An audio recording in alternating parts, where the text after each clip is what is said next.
You know, guys, we are living in unprecedented times right now, spending a lot of time at home, but you know who's getting it good? The dogs. They've all been adopted. The shelters are all empty. So now that you all have new dogs, let's talk about how to best take care of them. Benebone. This is an American company right now making really high quality dog treats in ginormous and regular size.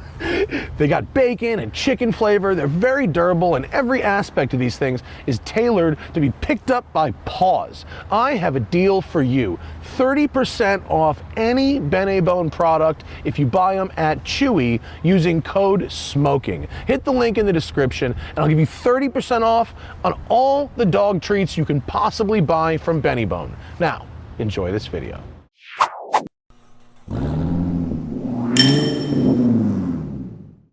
Morning, everybody. Welcome to the Canyons. Beautiful day for a drive up here today. This is the 2020 Panamera GTS Sport Turismo.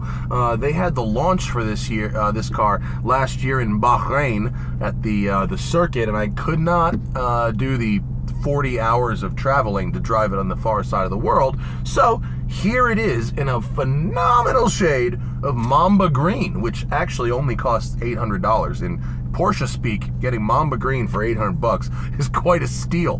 The GTS, like other Porsche variants, is pretty much what you get when you take all the good options from the S that would be optional from the S and turn that into a package that's sort of splits the difference between S and Turbo in terms of performance. You can then add further performance mods from there. So the GTS Sport Turismo starts at $134,000, which is expensive.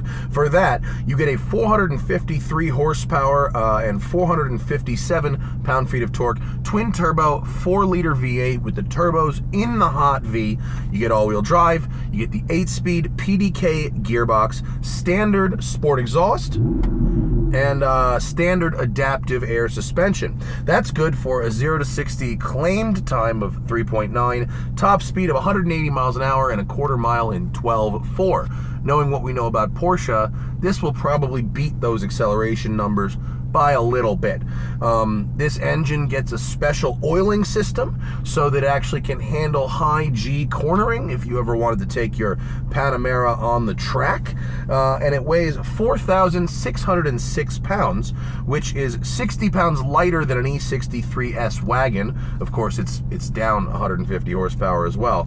And then this one has a host of performance options: rear steer, ceramic brakes, Porsche Dynamic chassis control with torque vectoring, and the 21-inch sport design wheels with Pilot Sport 4S tires. So that is $17,000 in performance options.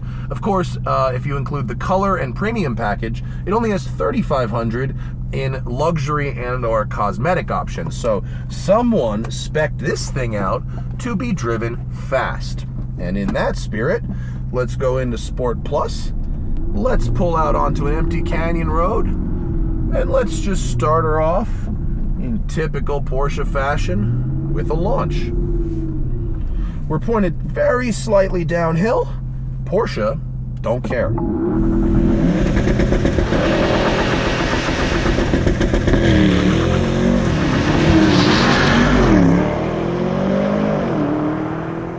Here we go. Oh, I messed it up. I was in manual. In manual, it does not give you the gear. Because Porsche, we can do it again in auto. Here we go. Ah, there we go. Oh yeah, it kicks. Well, that was excellent. Okay. Here we are. Listen to that. It's a beautiful sounding engine with that sport exhaust. It seems that all the German brands have decided that a 4-liter hot V twin-turbo V8 is the engine of choice for performance. You can get that engine from Porsche, from BMW, from Mercedes, from Audi. It is pretty much the gold standard at this point. And that's not surprising, because before that, there was a gold standard of the 2-liter 4-cylinder in the smaller cars, and still is. Something about those combustion chamber sizes just works mathematically. So, the hot Vs, meaning the turbos are inside the middle of the engine instead of hanging out the side, gives you a better response. Nice broad power band.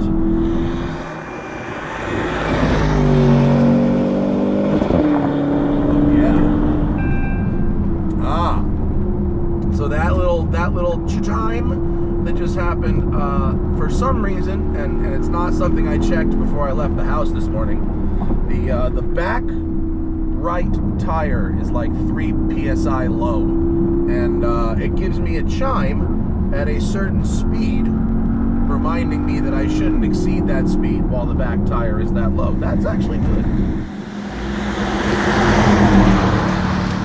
For a 4,600 pound car, agile. Agile is the name of the game here. With all the technology, it does mask it really, really well.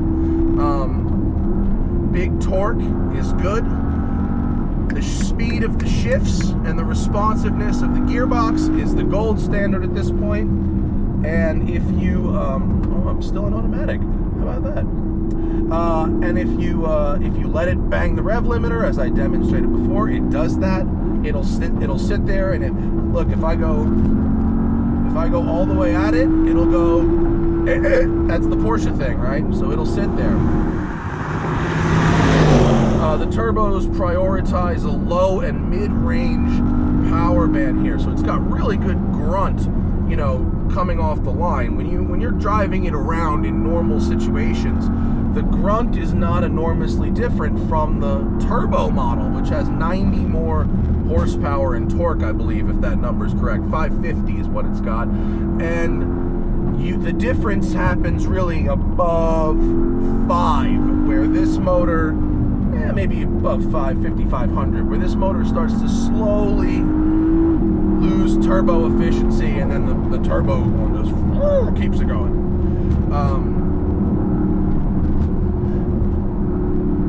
One option, performance option this car has that I might skip out on is the 21-inch sport design wheels. It's got a 275 tire in the front and a 315 tire in the back. It's a big tire, and what I have found is, although up here the handling is great, the ride is great, no complaints either there, on the freeway it can catch ruts and tram line a little bit. The standard wheel is a 20-inch wheel with a slightly narrower front tire. I believe it's a 265. That 10 millimeters, if you don't need the absolute limit of Panamera grip, or you know, it's not going to make a lot of difference up here, but it may actually improve the rut-catching tramline performance on the road. This V8 has a great sound to it. Yep, sorry, I gotcha. It's got a great sound to it. It almost has this aura that I really like, that sounds like if you were sitting inside of an aluminum can. It's a rasp and a metallic zing that you don't get in some of the other ones. Certainly the Audi V8 is very quiet and subdued. The Mercedes one is quite shouty, and that's sort of its calling card, and it does make more power, right? So this thing is real fast. Ding, ding, ding, ding, ding. Sorry. It would be, we're gonna have to have a talk again about economies of scale, because all the cars are really fast right now.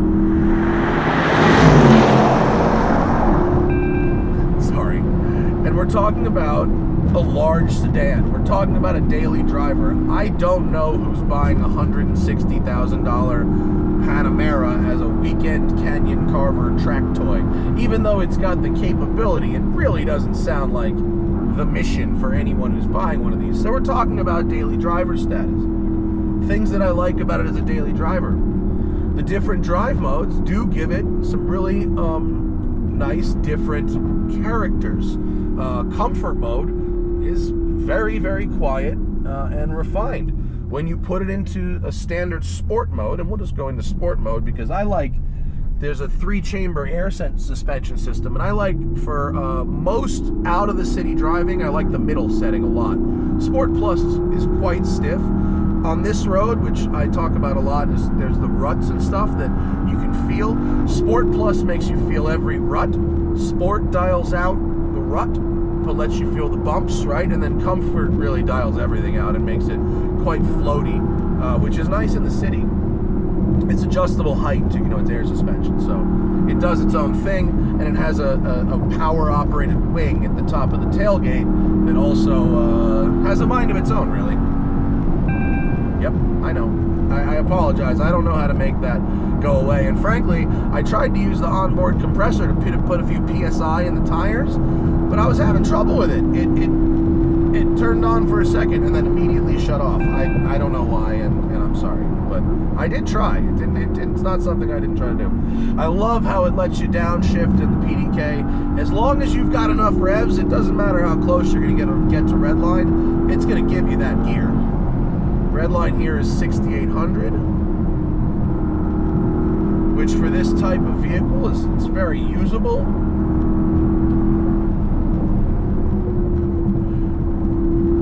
Steering has a very good weight to it. It's not too sharp and twitchy.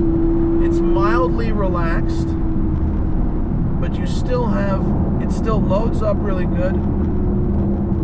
I can tell what's happening at the front tires, and I don't have to input too much. They haven't made the steering wheel too small either. This is a good sized steering wheel for this. They've balanced it out nicely. Yeah. It's a lovely car. I mean, it's got a real flow to how it likes to be driven. Again, sorry. Corner's really flat. It shrinks around you in the canyons. It doesn't feel as wide and long as it actually is. It's 3 inches longer than a 5 Series BMW. So visually, it doesn't look quite as long as that Volvo V90 Wagon I had a couple weeks ago, right? We were talking about length in that car. Visually, this looks shorter, but it's actually 3 inches longer. It makes great use of that space.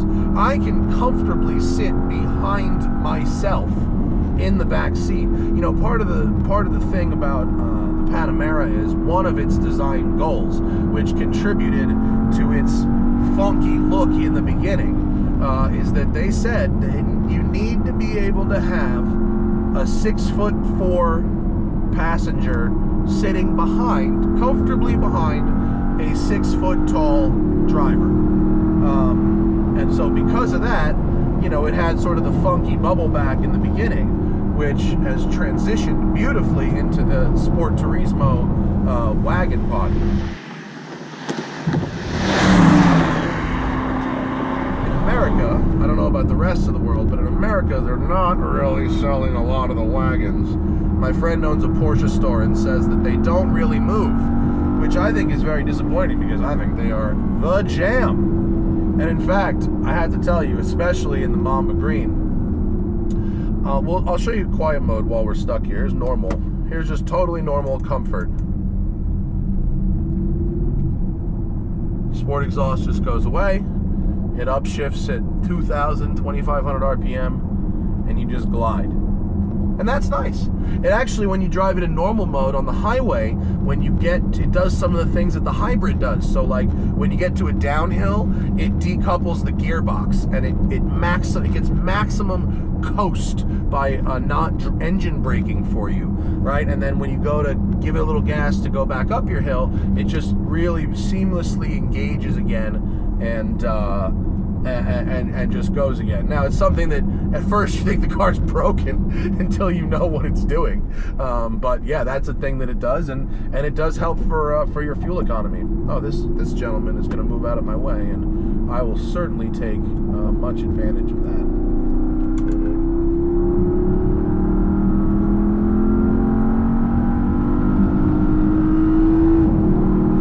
engine and the gearbox are matched really, really well together. The gear ratios are really good. You know, when I want to downshift, it puts me in the range where I really want to be.